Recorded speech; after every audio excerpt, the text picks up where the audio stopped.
Retro gaming, and most importantly, emulation, has become massive recently. And people buying dedicated handhelds to play their classic games. But if you want to save yourself some money and you have an old iPhone laying around, then this is perfectly good enough to do those classic games. I just have here an iPhone SE. So it is real bottom of the range iPhone. This is the 2022 model. So, okay, it's going to be a little bit more powerful than some of the older phones.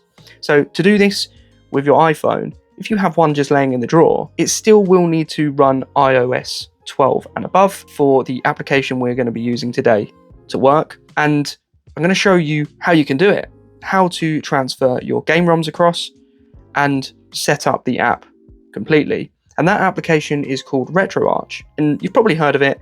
It is a massive name in the space for emulation on phones and also your PC. So you can do exactly the same thing on your PC if you want to play your classic games also on your PC. Of course, the setup with a PC is going to be very, very similar with moving the games into certain files. However, this will just be in your file explorer on your PC rather than in the file system on your phone. So first things first, let's talk about RetroArch. You can get it on your App Store. You just need to go on your App Store and search RetroArch and download the application, which will look like this one right here. Once you go into RetroArch, it does sometimes look a little bit complicated. However, you can change the themes to work with controllers better, but it's not as complicated as it looks. Just for simplicity, I'm going to stick with this theme and just show you what to do. I think the first things first of what you want to do when you first go in is I always like to go into the online updater and go and update all of the core files, assets, and just go through and update all of these one by one, just to make sure everything is fully up to date. Even though that you probably would have just downloaded it, it should be, but just to be safe, go through and do that. Okay, so once you have done and updated all of those, let's look at the app itself and talk through what bits do and what is where. So first things first, you have your cores. So these cores are the emulators themselves. These are different programs that will help run your games and to, in essence, emulate the software for the actual console.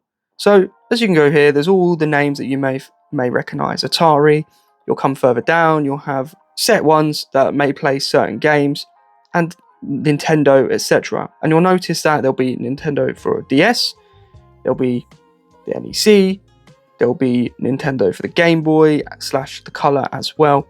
And if you turn it sideways, it will just give you a better thing. So you have the Gear Boy. These are the names of the emulators who made them. So you can see here. And different emulators will help you run different specific games, different regions, etc. So for example, if we want to know we've got some set ROMs that are saved under set parts, let's click on the Game Boy / Color here. We then can go down and we want to find some information about it. We can go down to information and core information. This will then tell you the system, but also tell you the actual supported extensions. So you can see here CGB. So if you have like a cert like the GBC, this is how your files will be saved and the files that it will run. So you'll find that in different regions, they will save under slightly different extension names. Now, once you figured out that and the cores, it's not too much of an issue because when you go to select your game anyway, it will ask you what core you will want to use with it. And it doesn't mean it's the all in end all. So I'll talk about that a little bit later. The next thing you want to do is you actually want to get your games on here. And you're going to have to get to know your files system in this instance. So when you first come onto here, RetroArch will appear as a folder right here. You can see I've already transferred my game ROMs on here. You can do it from your PC. You can actually do it using iTunes itself. You can use this is a Lightning. Obviously, if you have a newer iPhone and you have the USB, you can use an adapter to attach directly a USB thumb drive or something along those lines, if you would prefer to do it directly and transfer them onto the file system that way. Now, with the ROMs itself, you do not actually have to put the ROMs inside RetroArch. Let's go on to, for example, the way that I chose to do it is iTunes. I chose to use iTunes in this instance to transfer them across, and it was quite simple. So connect the phone to iTunes and it will recognize it. We click the little phone in the top corner and go to file sharing. You can then click RetroArch and you can literally drag the file straight into and next to the RetroArch, and that will then transfer. It might take, if you have a lot of games, it might take some time. Obviously with ROMs, there's a real grey area of how you get them. I have a collection of ROMs as it is. There are a number of ways you should get them, and you should be doing it legally from your own collection of games. Obviously, there is something that's called Google.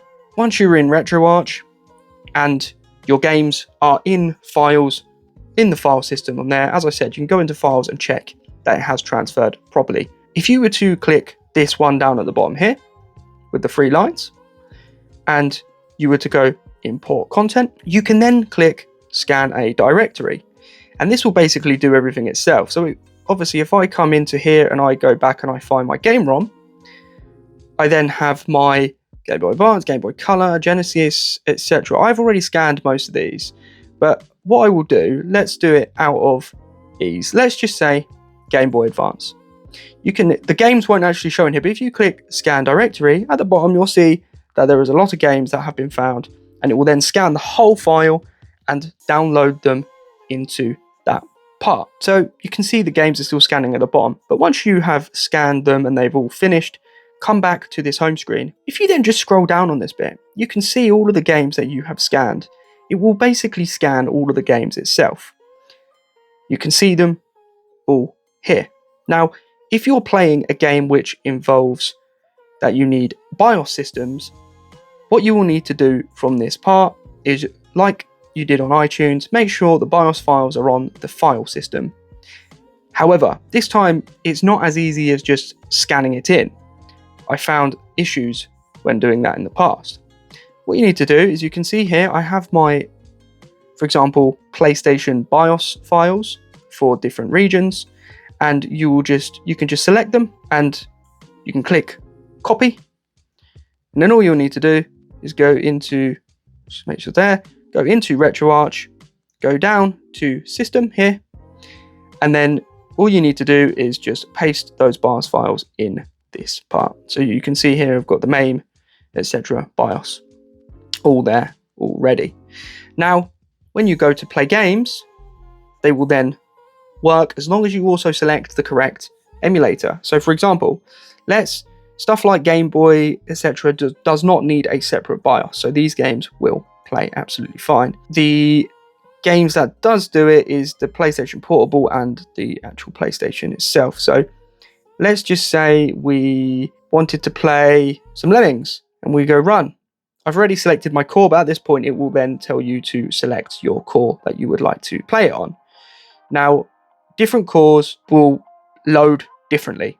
So some games will work with different cores depending on the region, as I said, but play through the different cores and just give them a try. But you can see the game is running here. So let's say that you are now finished with the game. You can click the middle button there and you can just close the content there as well here. And it's as simple as that: transferring games, adding content, moving the BIOS into the correct folders. This machine is now ready to go. It's as simple as that, as transferring all of the files over, scanning all of your files and documents.